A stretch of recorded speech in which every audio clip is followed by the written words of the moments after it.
Oke. Ini saya sedikit luruskan sebentar, tadi. saya belum selesai. Saya belum selesai. Biar Nah, rame yang sedikit. keempat ingin saya sampaikan. Yang keempat, saya berharap ya tokoh masyarakat, tokoh politik, akademisi dan lain sebagainya itu justru harusnya memberikan diskursus yang konstruktif kepada masyarakat, apalagi kepada mahasiswa. Jadi jangan ajarin, karena apa? Karena guru kencing berdiri, murid kencing berlari. Jadi jangan pernah sampaikan kepada kepada anak-anakku, kepada masyarakat Indonesia kalimat-kalimat yang menurut saya tidak beradab. Bicara etika, tapi dia sendiri tidak punya etika. Jadi kita tidak ada bicara mengenai kalimat-kalimat itu di sini dari tadi ya. Enggak. Tetapi salah. Jadi Refli sabar dulu. Saya tidak mengatakan untuk kalimat yang di sini. Bukan untuk forum ini. Kan ini kita bicara soal bukan demokrasi. untuk catatan demokrasi malam hari ini. Jadi kita bicara itu.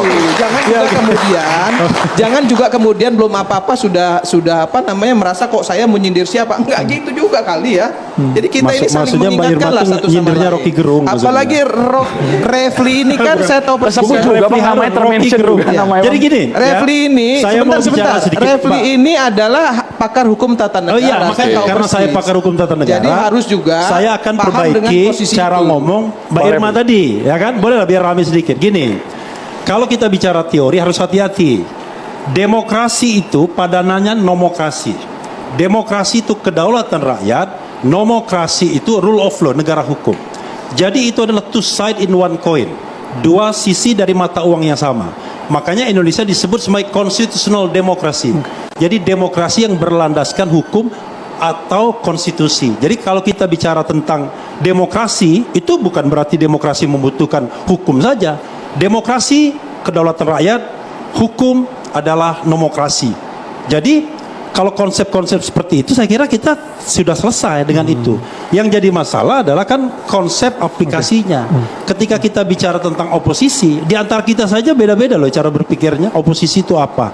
Karena kita sesungguhnya ketika kita ingin menolak terminologi oposisi, kita bicara mengenai Indonesia tidak mengenal oposisi. Tapi tokoh-tokoh politik selalu ngomong tentang oposisi. Makanya menurut saya yang harus kita sepakati hari ini adalah bahwa saya setuju gaya Dedi. Oposisi itu adalah kesediaan Anda berdiri di luar pemerintahan. Karena bagaimanapun harus ada partai yang di luar pemerintahan. Anda bayangkan kalau seandainya semua partai ada di dalam pemerintahan. Saya bisa mengkritik. Itu kalau Anda berpikir bahwa yang namanya parlemen member itu individual basis. Anda boleh ngomong apa saja A, B, C. Tapi begitu partai politik mengatakan A, semuanya A. Even Dedi sekalipun. Hari ini dia mengatakan oposisi yes. Tapi begitu nanti partai politik mengatakan no. Kita tidak di luar pemerintahan, kita masuk.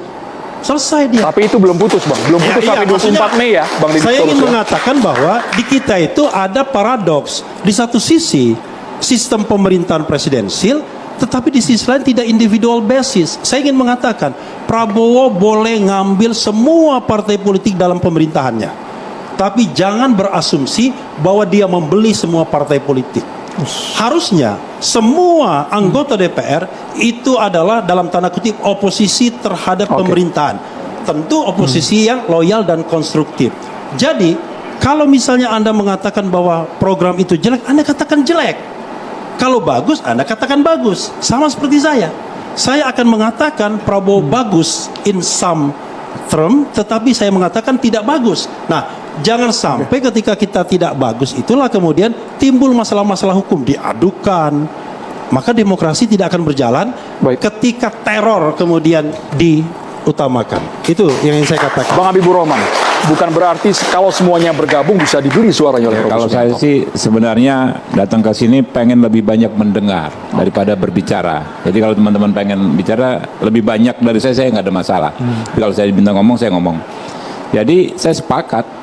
Ini sebetulnya baik Mbak Irma, Bang Dedi, Pak Refli, sebetulnya secara garis besar menyampaikan hal yang sama. Apa yang beda?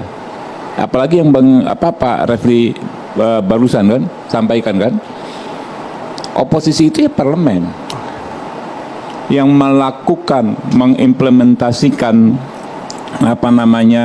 fungsi check and balance itu kan parlemen, yaitu DPR ya. kita baca konstitusi kita maupun lihat implementasinya. Kalau teman-teman ikuti ya rapat di komisi-komisi di DPR. Sebetulnya teman-teman ini pasti sering lihat yang karena kan sekarang sudah bisa dipakai kayak live gitu kan ya. Bisa live diakses, streaming, Bang, ya. bisa di streaming. Itu yang kritis tuh semua kok, dan banyak sekali kebijakan kementerian, kebijakan pemerintah yang berubah setelah dikritisi oleh teman-teman dari partai yang dikatakan ada menterinya di pemerintahan. Banyak. Saya sebut banyak tokoh-tokoh kritis yang menyampaikan kritikan yang supporting dan bisa merubah kebijakan. Ada Arteria Dahlan kalau di Komisi 3, ada Taufik Basari, ya, ada kemarin Masinton Pasaribu, ada Ripka Ciptaning, ada Dedi Sitorus, ya, ada macam-macam. Loh, iya, tapi kan dalam konteks kita melihat sebuah fenomena bisa punya definisi masing-masing. Menurut kami cukup kritis, menurut Bang Refli kurang kritis. Ya nggak apa-apa juga, itu bagian dari demokrasi juga. Jadi Termasuk meskipun soal berada di dalam tapi tetap penegakan mereka hukum. objektif kritis ya, Bang Apa Habibur yang Rahman, ya? disampaikan Bang Refli itu kan kami serap, kami cermati dan coba kami implementasikan.